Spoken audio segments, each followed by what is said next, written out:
When equipment breaks down and operations come to a halt, every single second counts. So why is your maintenance team spending 60% of their time doing anything but turning wrenches?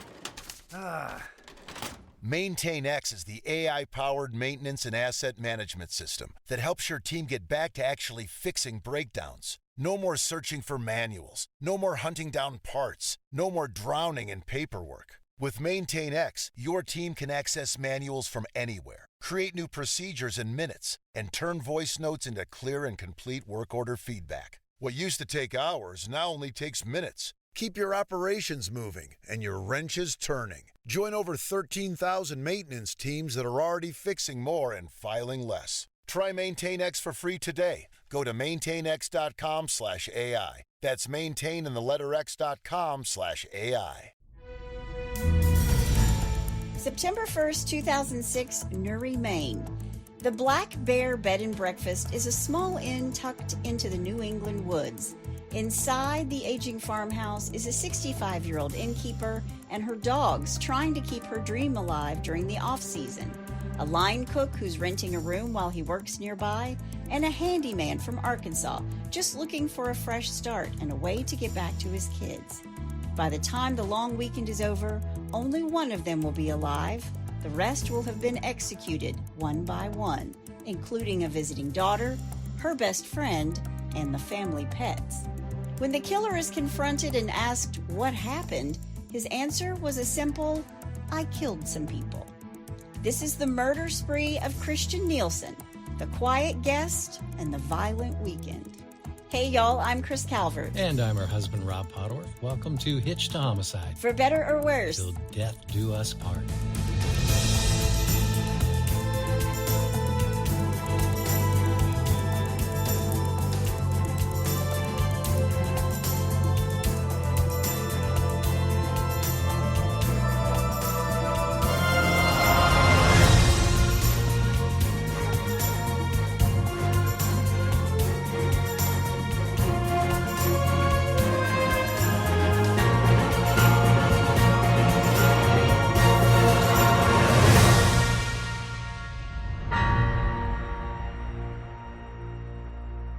Welcome back, everybody. Yes, welcome. And for our friend, I just didn't say 3 times, did I? Let's try it again. Hey, welcome. I got in a hurry because I'm excited about this greeting our friends in the French Antilles. Okay. I just wanted to say Antilles. Antilles? Yeah. Bel bonjour, bel bonjour, bel bonjour. That sounds very romantic. Welcome. I'll meet you later. All right, baby. Well, wherever you're listening, be sure to subscribe to Hitched to Homicide. Then like, rate, and review the podcast so other people who love true crime and are just like you can find us. And if you're watching us on YouTube, please hit that subscribe button below. Yep. If you want true crime with us all the dang time, please go join our closed Facebook group, The In-Laws and Outlaws. Go to Facebook, type in H2H In-Laws and Outlaws, answer a couple questions, and you are in. Go join. I post lots of photos and other information in there as well. It's a wonderful group of supportive true crime folks. And you know, it's funny. I mean, you and I have been extremely busy in the past few weeks with projects and stuff. So we haven't had as much time to post on the In-Laws and Outlaws. But it's such an interactive group. They're all just having fun together without I've been us. in there. I know, but I'm just saying we've been extremely busy. We're never too busy for the In-Laws and Outlaws. That's true. You can find us on Instagram at Hitched to Homicide or on X at H2H_podcast. And we also have a Buy Me a Coffee link if you want to send Rob some coffee because he drinks it every single episode. Mm-hmm. And you can find that link in our show notes. You can also send us a text. The link to that is at the bottom of the show notes where it says, send Chris and Rob a text or a message. Yep. And I have to give a shout out here. I'm wearing my Vanderbilt sweatshirt in honor of our future daughter-in-law who just graduated from Vanderbilt with her law degree. Yes, she did. We're very proud of her. Yes. Well, this is one of the cases, hopefully she never has to defend or prosecute, okay? Yeah. This is one of the cases where there's just no rhyme or reason. All the murders, all murders are senseless, but there's usually like a motive, like the killer wants something. Sure. Revenge or sex or money. Not this time. Before we get started, let me thank some sources. Wikipedia, Murderpedia, The State of Maine versus Christian Nielsen, SMCC Beacon, Boston.com, The New York Times, NBC News, CBS News, The Dark Podcast, True Crime England, The Sun Journal, and Investigation Discoveries, Signs of a Psychopath, which he is, just to name a few. You can find all of those sources in the show notes. All right. Well, you ready? I am. Let's do it.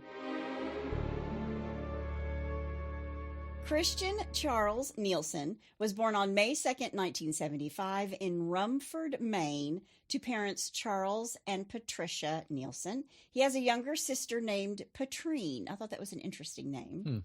Christian's dad is a high school English teacher at Durango High School in Dixfield, Maine.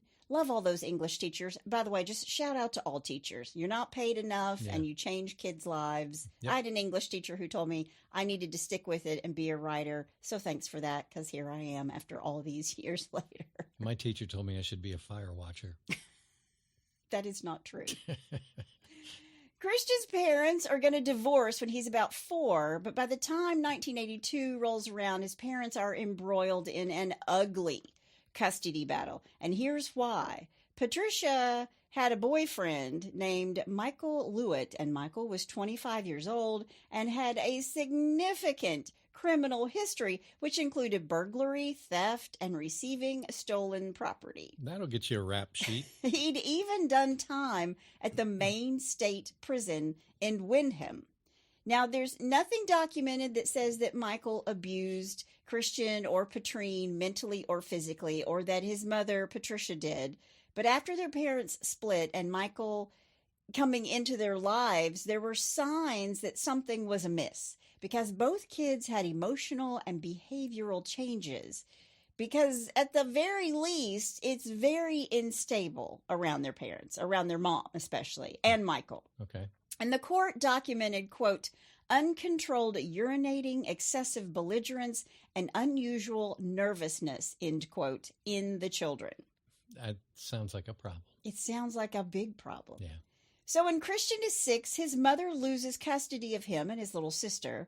And by 1982, Christian and Patrine are living primarily with their father, Charles, and his second wife, Carol. And when a psychologist evaluates the family, they said that Charles and Carol's marriage appeared very healthy and stable. And this was a part of the reason why the judge gave custody to him and their mother lost custody, because Carol, the new stepmom, was fully taking on the parenting role with both of the children. Okay. But Charles and Carol are eventually also going to divorce when Christian is a teenager. By the way, his mother, Patricia, will marry this Michael Lewitt, but she's going to divorce him as well. Christian is eventually going to be diagnosed with Asperger's syndrome, which is a neurodevelopmental condition on the autism spectrum characterized by significant difficulties with social interaction and nonverbal communication, alongside restricted and intensely focused interests and repetitive behaviors in people who have no significant delay in language or overall intelligence. And that is straight from the DSM or whatever it is that gives diagnoses. Okay. It's a different way for a person's brain to work. You know, it's wired differently, mainly how they read social cues, how they communicate, and how they use routines in their lives. So Christian's had a bit of a bumpy start, right? But despite the documented turmoil, many people who knew him, friends, neighbors, classmates, eventually co-workers, and even a former church youth group leader, said he seemed like, quote, a normal kid, end quote, and a normal young adult. He was soft-spoken, but otherwise unremarkable.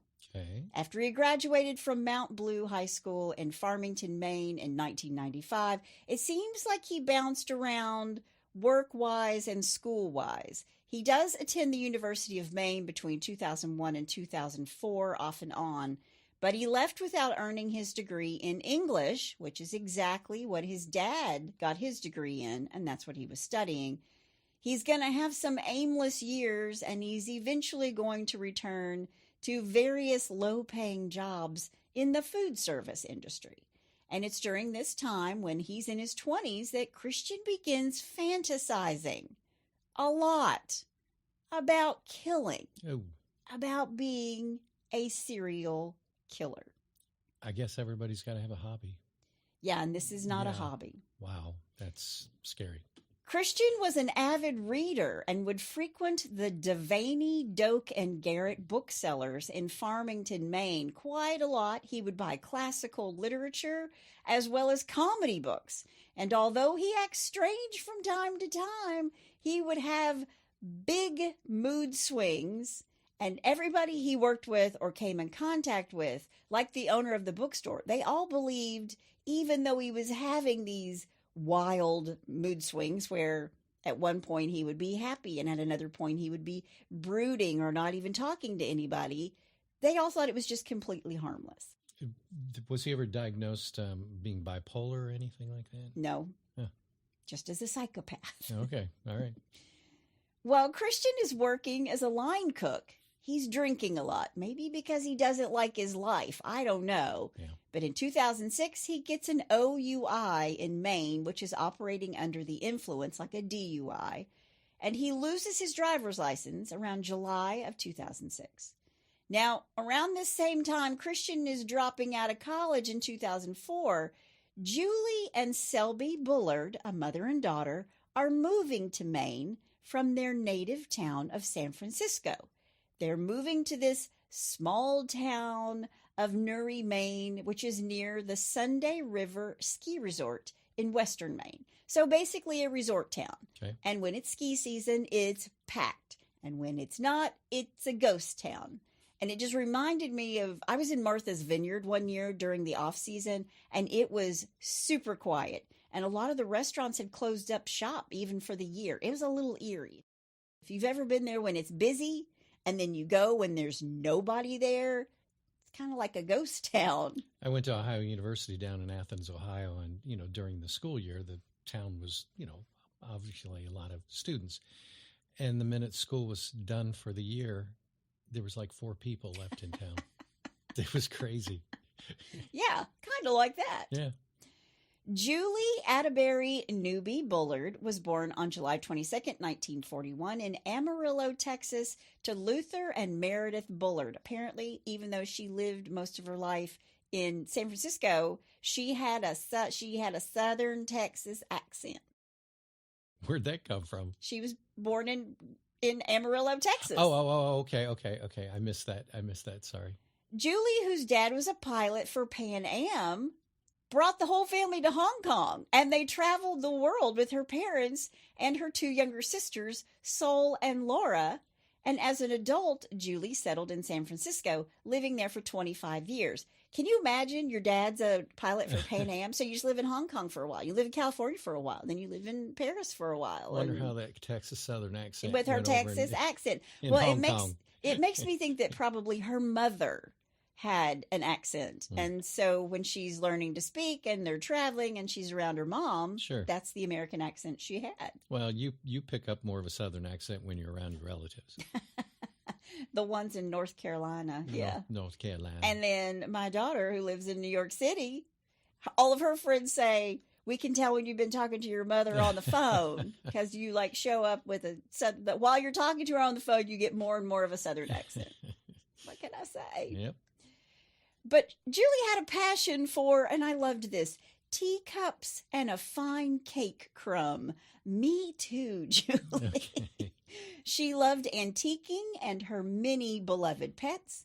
In San Francisco, she owned a bed and breakfast called the Church Street B&B, and she was known as a very charming hostess and was also known for her breakfast pajama parties at her B&Bs. Really? Julie and I would have gotten along like a house on fire. I would have loved that. Yep.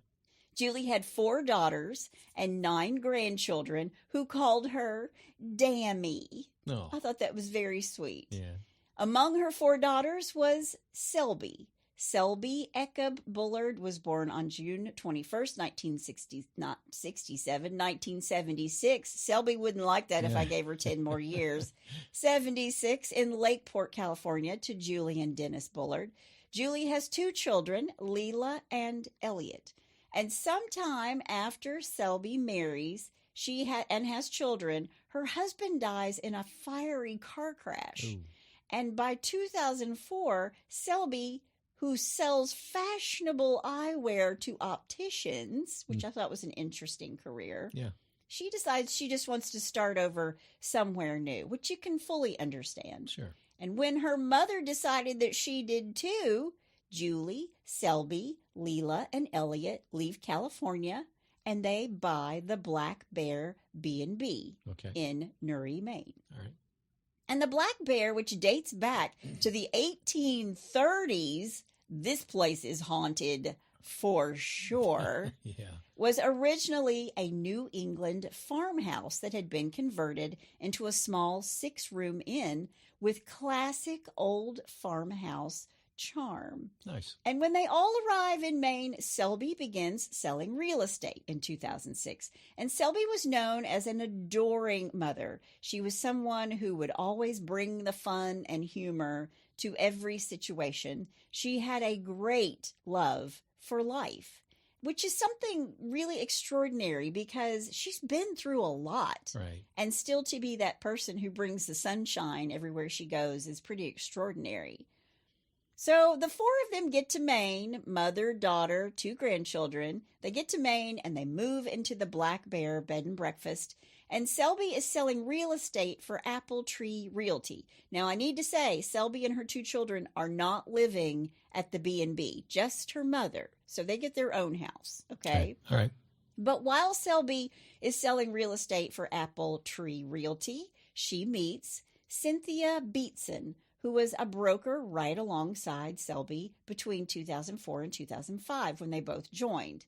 Cynthia Ellen Cabral Beatson, she goes by Cindy, was born on May 29th, 1963 in Boston to Bernard and Dorothy Cabral. She has a brother, Charles, and she went to school in Sudbury, Massachusetts, later at the Fashion School of Design in Boston and Babson College in Wellesley. She moved to Maine in 1992, where she met her husband, Douglas, and they were both working at the Sunday River Ski Resort. So I had friends who in the summer in college would all go down to Hilton Head, and everybody took like lifeguarding jobs or waitress jobs, and they just spent the summer in Hilton Head. Yeah. So it's kind of like the same thing. These kids are going to work in the Sunday River Ski Resort during the ski season. And that's where she meets her sweet husband. Nice. They get married in 1994 and had a daughter, Carly. Now, Cindy worked as a manager and a waitress at lots of Sunday River restaurants and the Bethel Inn Resort, but she went back to school and got her real estate license. But remember I said she went to fashion school, right? Right. Well, she was an incredible seamstress, and she could make anything. Cindy was very outgoing. She was active. She loved skiing, hiking, golfing, swimming, and she was the kind of person who would always step in when somebody needed help with something. Now, also living in the area at the same time was 50-year-old James William Whitehurst. He goes by Jimmy. Jimmy was born on August 22nd, 1956 in San Diego, California, to Jack and Juanita Whitehurst. He's the youngest of 3 children, but his dad was in the Marines, and the family never stayed in one place for very long. So he's not an Army brat, he's a Marine brat. There you go. When Jimmy was 3, he was stricken with polio and spent 3 years in an iron lung in a Washington, D.C. hospital. What exactly is, I've never known. I knew you were going to ask that question, and I don't know that I know the exact answer. I've seen all the pictures of it before, where it's just the person's head sticking out of the top. All right, well, here's a challenge for all our in-laws and outlaws. If you guys know what Somebody this is. email us and tell us exactly what an iron lung is. I'm assuming it helps you breathe. Yeah. But if he has polio, why does he need help breathing? I don't know. Yeah, or just post it on the in-laws and outlaws. Listen, if we tried to make up what it was, somebody would send me a nasty email telling me how much of an idiot I am because I don't know what an iron lung is. Let us know. Jimmy would live his life with a bad limp because of his polio, but he loved to dance and he loved to bike and play. He was a bit of a daredevil and he liked to play wheelchair basketball. So he could walk with a limp. He had really smaller legs than normal. But he made his way to Arkansas, Batesville, Arkansas to be exact. And there he had a common law wife. Her name was Taylor. And they have 4 children. Juanita, Jacqueline, Jim, and Jamie, all J's. Jimmy has all J children. Yeah. Jimmy spent much of his adult life in California and Florida and was in the salvage business, but he moved to Maine around 2001 and he was trying to get his personal life back on track so he could reclaim a role in his children's lives. I don't know why he didn't have a role in their lives, but he didn't. Okay. And according to many, he was a big man with a big heart. And what he starts doing is handyman work in Maine. And this is how Jimmy meets Julie Bullard, the owner of the Black Bear B&B. All right. Now, I've told you all about all of these people. Don't send me an email telling me all I'm doing is like ticking off the facts of somebody's life. We do these podcasts for the victims. So You're going to hear about their lives. If you don't want to hear about their lives and you only want to hear about the killer, then go listen to somebody else's podcast. There you go. Can you tell I got an email? Yes. Do your own podcast if you don't want to talk about the victims, okay? Yeah. In the summer of 2006, Julie needed help around this bed and breakfast, getting things up to par. And in return, she gives Jimmy free room and board. And these two become friends. And he is like a live-in helper. He would do repairs and upkeep. And Julie actually puts this bed and breakfast up for sale in the spring of 2006, hoping to sell it and move to Brooklyn to live with another one of her daughters. She just wasn't making ends meet at the B&B, especially during the off season. So because she can't make ends meet, she begins taking in boarders when the B&B wasn't booked around the holidays. She's just trying to make the mortgage and make everything run. Right. And one boarder she took in was an awkward 31-year-old guy who'd lost his driver's license and needed to live near his new job as a line cook at the Suds Pub located in the Sudbury Inn in Bethel, Maine, and it's within walking distance from the Black Bear. So after his OUI or his DUI, he's also fired from the Family Fare restaurant in Farmington, Maine, and he gets hired in Sudbury, not at Sudbury at the Suds Pub. Sorry. But he can't drive his car, so he needs a place where he can walk to and from work. Sure. Okay. And while he's living in the Black Bear, Christian gets to know Julie and her daughter Selby and Jimmy. But also living at the Black Bear are Julie's dogs, Rose, Buster, and Lolly. Oh. And she also had a cat named Killer. Nice. And if you're a cat owner, you're probably like, yeah, Julie, I get it. You have a cat named Killer. I get it. That's funny to me. I think cats can be diabolical. What's the saying? Dogs have owners and cats have staff. Exactly. But I have to think that we are Scotty's staff at times. Oh, so he runs this house. He does. We got like a 6-pound ball of fur running our lives, y'all. It's something else. We thought kids were bad. Yeah, I thought kids were bad. Scotty, empty nesters. Now we have Scotty running the show. Oh my gosh. By the time Labor Day 2006 rolls around, Christian had been living at the Black Bear for about 2 months after his OUI. And Christian had told people that he was going to get on the straight and narrow. No more boozing. He was going to shelve his haphazard college career and he was going to enlist in the United States military. But along with these dreams, Christian in reality wasn't getting his life back on track. According to the New York Times, he was behind on his rent to Julie, way behind. So he's not paying to live in the Black Bear. Right. But he's behind so much so that Selby, Julie's daughter, the real estate agent, has looked into what the process is to evict somebody. What is this eviction process? What do we need to do to get Christian out. Yep. Julie really wanted him out. I think Jimmy wanted him out. And so did Julie's daughter. I think all of them wanted Christian out.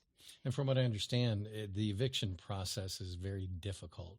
Yeah, I don't know. I've never evicted anyone, nor have I been evicted. Yeah. So I think maybe it's harder when you have like squatters' rights. But if you're living in a home with other people, well, then you're not the only one who has a key and you can't keep everybody out. I would think they could just take all this stuff, put it out by the side of the road and change the locks. Yeah. You're done, Right. Christian. Right. Now, one of the biggest mysteries of this case that I said in the beginning is the why of it all. Okay? So just be thinking why the whole time as I'm telling you this. All right. Friday, September 1st, 2006, the Black Bear B&B has nary a guest to check in. Christian invited Jimmy Whitehurst to go for a drive and to go fishing in Upton, Maine, about 30 minutes northwest of Newry. And Christian tells him, my family's got a cabin there.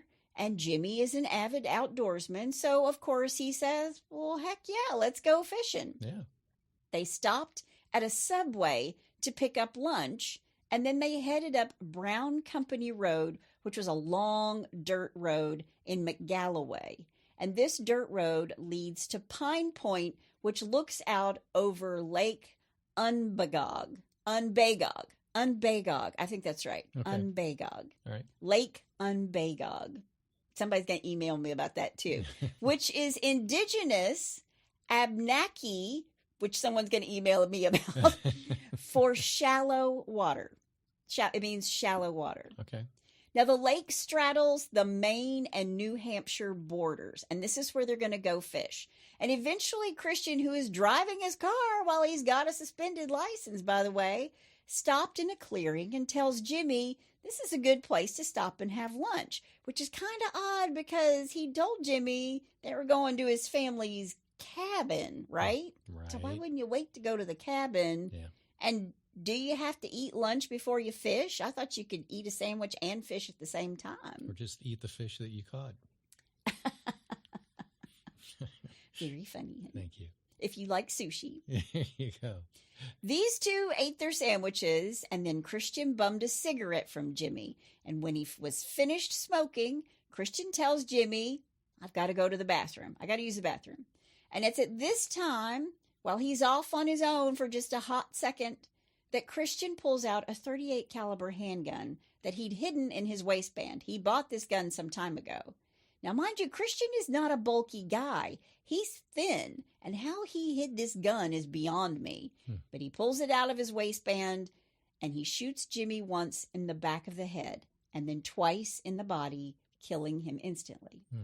Then Christian leaves Jimmy's body in the remote location where they were having lunch, and he drives to work, to his kitchen shift at the Sudbury Inn Suds Pub. And he goes to work as if nothing happened. He kills him and he's like, okay, looks at his watch. I got to go. Yeah. I got to bounce. I got to go. I got to be at work. Wow. The next day, Saturday, September 2nd, Christian returns to the remote site in Upton where he murdered Jimmy. His first thought was to dig a grave, but instead he poured gasoline over Jimmy and set his whole body ablaze. Ugh. He just wants to destroy the body. And then I think he tries to bury it just a little bit, but not really. Yeah, because bones aren't going to burn. When Christian gets back to the Black Bear, it's pretty obvious that Jimmy is not there anymore, and he believes that Julie is going to start to ask him questions about Jimmy's whereabouts. Didn't you go fishing with him yesterday? Mhm. What happened to Jimmy? Yeah. So early the next morning, Sunday, September 3rd, 2006, Christian peeked through the window of Julie's bedroom, and he can see that she is still asleep.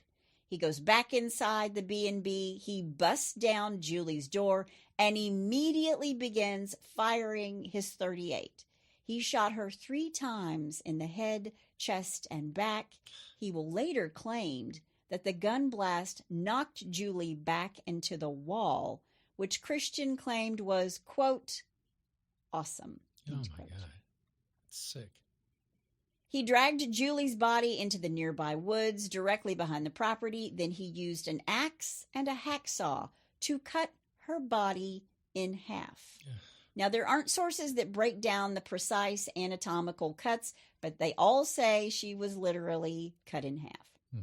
Then Christian wrapped the dismembered remains of Julie in a tarp and left them hidden in the wooded area before once again going off to his work shift in the kitchen at the Sudbury Inn. Again, as if nothing has happened. Wow. But before he leaves for his kitchen shift, Christian shoots at least one of Julie's dogs that day. Oh. In the end, he's going to kill all three. Scotty, hope you didn't have your ears open for that one. Yeah, now I'm upset. I know, everybody's mad. It's the John Wick phenomenon, right? Yeah. Can shoot people, don't kill the dog. There you go. On Monday, September 4th, 2006, Christian drives his car to his father, Charlie's home, and borrows a chainsaw. He plans to cut up and dispose of the remains of Julie. Then late morning, he hears the sound of a car pulling into the driveway. It's Julie's daughter, Selby Bullard, and her best friend, Cindy Beatson.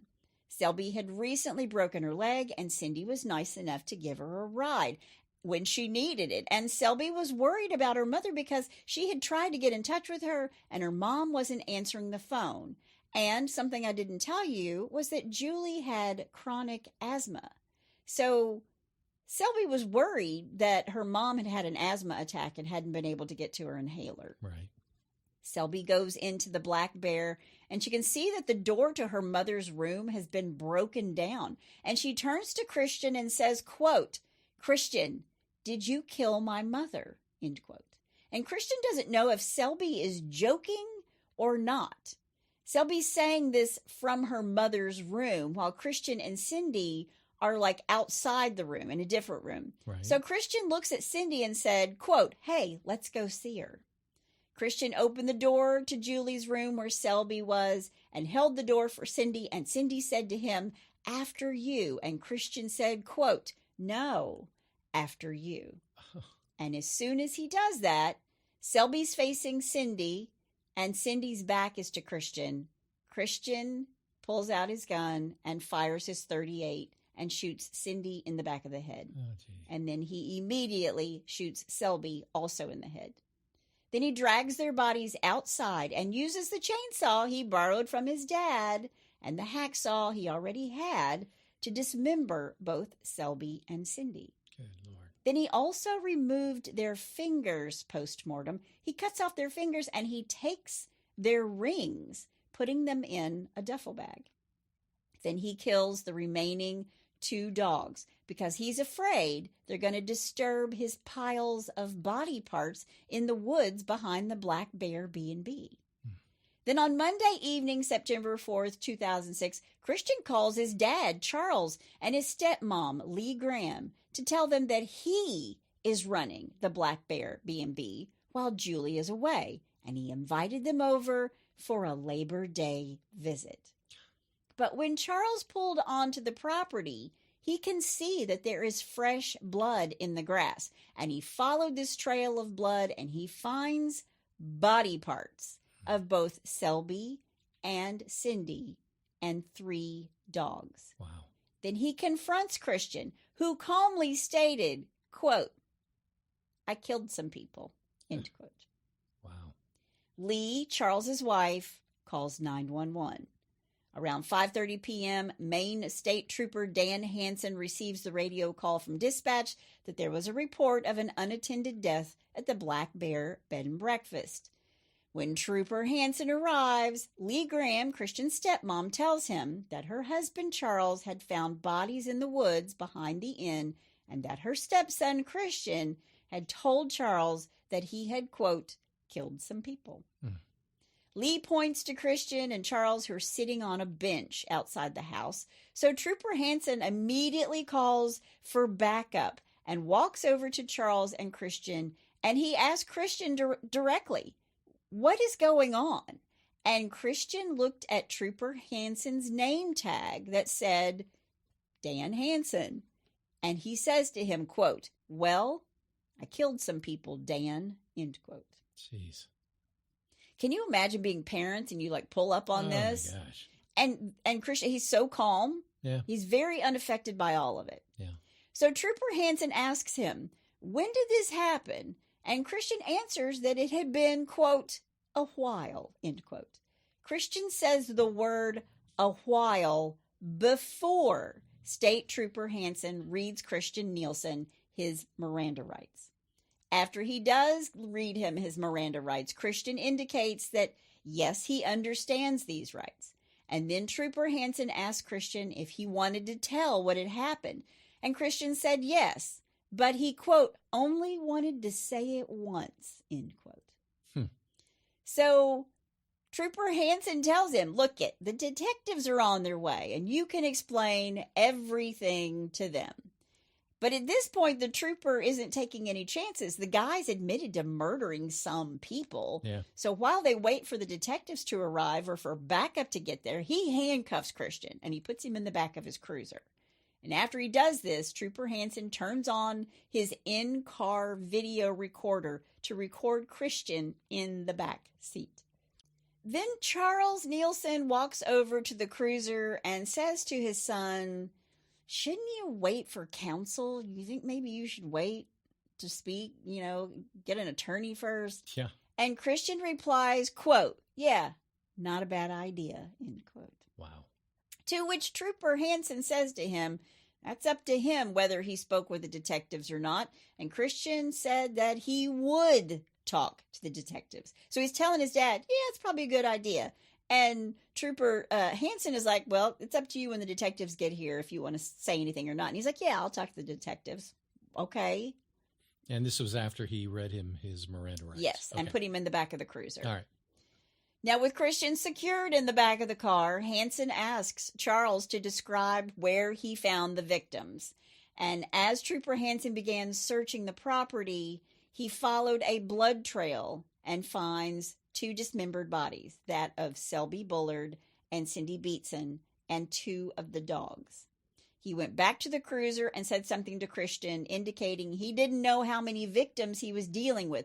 So basically he's saying, look, and he even says this, quote, I know you've invoked your rights and you want to speak to counsel, but I need to ask, is there any chance there's anyone here alive? I don't want to leave someone out there bleeding, end quote. So basically he's like, did you kill everybody or do I need to be searching for someone who needs an ambulance? Right.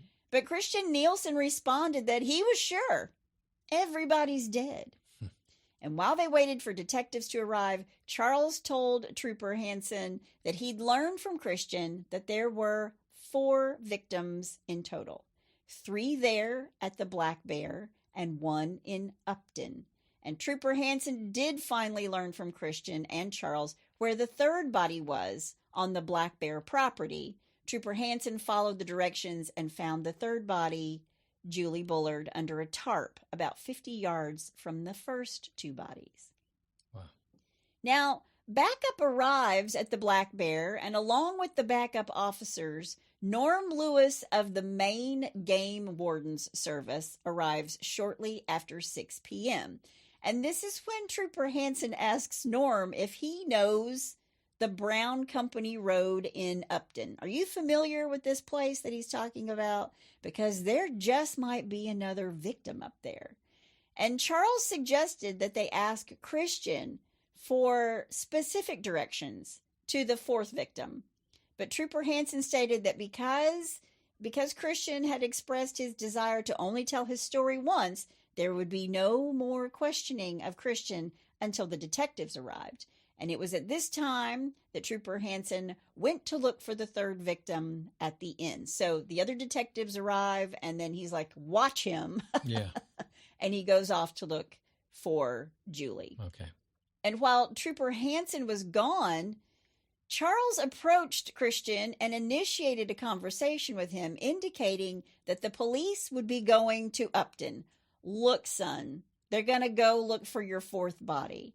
And Christian stated that this would be good because that was where his mother lived. At which point, Charles clarified that the police would be going to Upton to look for the 4th victim. So it's almost like They're going to go to Upton. Oh, yeah, well, that's where Mom lives. That's where my mom lives. That's good. They should go there. That's where Mom lives. Which has absolutely nothing to do with the fact that he shot Jimmy, right? Sounds like he's just totally disconnected. He's very disconnected, right? Yeah. So the police are going to go to Upton to look for the fourth victim. Christian stated that the police would not find the body because he had burned it. And then Christian gave detailed directions to Game Warden Lewis regarding where he had burned the fourth victim without Lewis's prompting. So Officer Lewis didn't say, well, where is it exactly? Yeah. Christian gave this information freely. Okay. The only question Lewis asked Christian was for clarification at one point in his directions. Like, did you say a right or a left here? I mean, that's it. Yeah.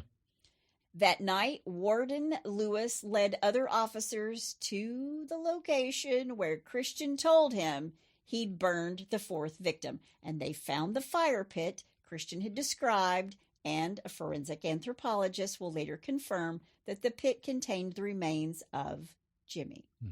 Now, at this point, Detective Jennifer King from the Maine Criminal Investigations Division has arrived at the Black Bear Bed and Breakfast around 7:30 p.m. Trooper Hansen caught Detective King up with the details and that Christian had been read his Miranda rights and he had made mention of wanting counsel, but he only wanted to tell his story once. And Detective King approached Christian and Hansen's police cruiser and asked him, would you like to come to the fire station here in Newry? And we'll interview you there at the fire station. And Christian says, okay. So he's led to a room upstairs in the fire station there. And Detective King removes his handcuffs at this point. Now, this room is set up like a classroom. And with a second detective present, Detective King and Christian sat at separate tables opposite one another as she starts to interview him. And first, Detective King asked Christian if he was hungry, and he said that he was. So Detective King sent Trooper Hansen to get him a sandwich. You know, that's pretty normal. They get somebody in to interrogate them, right, and they want to be their friend. So it's like, can we get you anything? Do you want something to drink? Or right. You want coffee? You want a soft drink? Are you hungry? Yep. I mean, they'll go out and get cheeseburgers for somebody. I mean, they'll go get them exactly what they want, especially if they're going to start confessing, right? Right. So after he finishes eating his sandwich, after Christian eats his sandwich, he's once again read his Miranda rights, to which he replied that he understood his rights and wanted to speak with Detective King. So he proceeds to confess to the murder of all four victims, giving a detailed account of each and every murder. But here's what's going to go down. After Christian Nielsen is indicted, he filed a motion to suppress all the statements he made to police on the evening of September 4th, as well as all the physical evidence obtained as a result of those statements. And why? Because they said he hadn't been Mirandized in time, because he said he was read his Miranda rights. He said that he understood, but before he's read his Miranda rights, Trooper Hansen asks him one question. And because he asks him one question, the defense is like, everything has to be thrown out. He answered a question before you read his Miranda rights. Wow. But the court said only one statement made by Christian should be suppressed. There you go. His statement that it had been a while since the killings happened. Remember, he wanted to know, how long ago did this happen, right? Right. Yeah. Because he killed some people, and that was before the Miranda rights. And the court denied the other motions. Good. And while he's waiting to be tried, Christian is held at the Oxford County Jail in South Paris. And during this pre-trial period, he attacked another inmate. And it was bad enough that officials had decided he couldn't stay there. So they transferred him to the Cumberland County Jail, where he then goes on a hunger strike and starts to exercise all the time. So in the first jail, he beats somebody up. So they move him. And in the second jail, he just stops eating. Wow. And while on his hunger strike at the Cumberland County Jail in December of 2006, Christian used a disposable razor to carve a large letter X into his own head. Ugh. And after this, he's placed on suicide watch. And when he went from 158 pounds to 103 pounds Whoa. because he stopped eating, the jail medical staff wanted the judge to grant them permission to give Christian a feeding tube and to move him to the Riverview Psychiatric Center in Augusta so they can assess him and give him some treatment, right? Right. Well, the judge says, okay, get him out of there. But before they could insert the feeding tube, guess what? I have no idea. Christian starts eating on his own. So he's no longer in jail. He's in the hospital. Later, Christian entered a conditional guilty plea to all 4 counts of murder and was thereafter sentenced to 4 concurrent terms of life imprisonment on October 18, 2007. Life sentences in Maine carry no chance of parole. And at Christian's sentence hearing, Brooke Bullard, stepdaughter to Julie and a sister to Selby, read a statement written by Selby Bullard's 10-year-old son, Elliot, who is now a complete orphan. His father was killed in a car crash and his mother was murdered. Wow. In the statement, which Elliot titled, "How My Life Changed and I Was Forever Wounded," he said he couldn't understand the violence that took his mother and grandmother's lives. Quote, "They have walked the stairway to heaven," end quote, which I thought was very sweet. Yeah. In an article about the passing of Cindy Beatson, her husband Douglas talked about how theirs was a love that was at first sight. They were in love at first sight, and that he would do his best to be strong for his and Cindy's daughter, Carly. Now, obviously, Christian Nielsen's mental health is going to be the focus, right? Right. He initially pleads not guilty by reason of insanity, but 2 different forensic psychologists testified that Christian was not legally insane, but that he did suffer from schizoid personality disorder, which made it hard for him to express emotion or remorse. But why? Why do all of this? Yeah. And when he's asked on ID's investigation discoveries, signs of a psychopath, that's a show. Yeah. They ask him, what happened? He says, quote, "We're talking about dead people. Is that what you want me to talk about?" End quote. He's very detached. He's very indifferent. Wow. As far as Jimmy was concerned, why did he kill him? Quote, "I just objected to his presence," end quote. I just didn't like him, so I killed him. Wow. When talking about Julie, he said, quote, "I woke up that morning and I knew I wanted to kill her, but dude, she sleeps until noon. I didn't have that long to wait. You know what I'm saying?" End quote. And he's laughing through this. Oh, my God. He's laughing through this. Wow. And when he's asked, "What do you want us to tell Julie's kids?" Again, he laughs and says, quote, "I don't care. Tell them what you want to tell them." Man. End quote. He's asked, "Do you think it's a bad thing, what you did?" And he says, quote, "It doesn't make any difference. I'm alive. They're dead." End quote. Wow. Yeah. Man. He also tells the interviewer on Investigation Discovery, quote, "I just did it. I could see it coming from the age of 13 to 26. It's all I thought about," end quote. What drives a person to think like that? And if you see his photographs, which I will post in the In-Laws and Outlaws, but every photo of him, whenever the news media is there, he's always seeking the camera. He wants to look into the camera. He's always got like this smirk on his face, like he's smarter than everybody else, or he doesn't care, or he's in his own weird, sick, twisted, psychopathic world. Christian Nielsen is sitting in the Maine State Prison, where he will be for the rest of his life. Good. But he ruined all of these lives and all of the people around these people for no reason whatsoever, just because he started killing and just kept going. Wow. But that is the twisted story of Christian Nielsen, and that's all I have to say about that. This is my take on the whole thing. This is what I thought about in the very last section.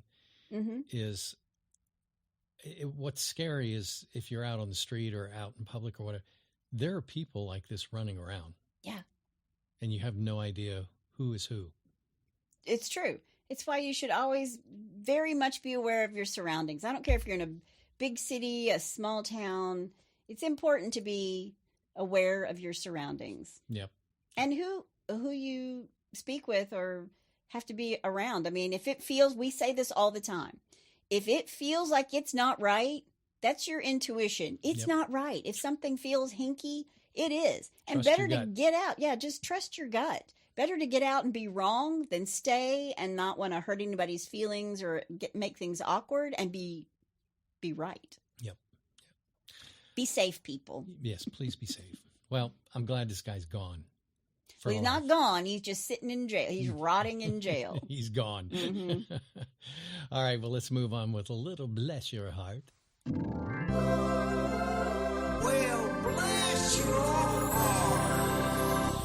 All right, number one, and I pulled this from a site called boardpants.com. Board pants. Yeah. Okay. And this guy posted, this is him speaking. In college, I worked as a loss prevention guy for one of the big boxes, sit in a little room and watch cameras to catch shoplifters.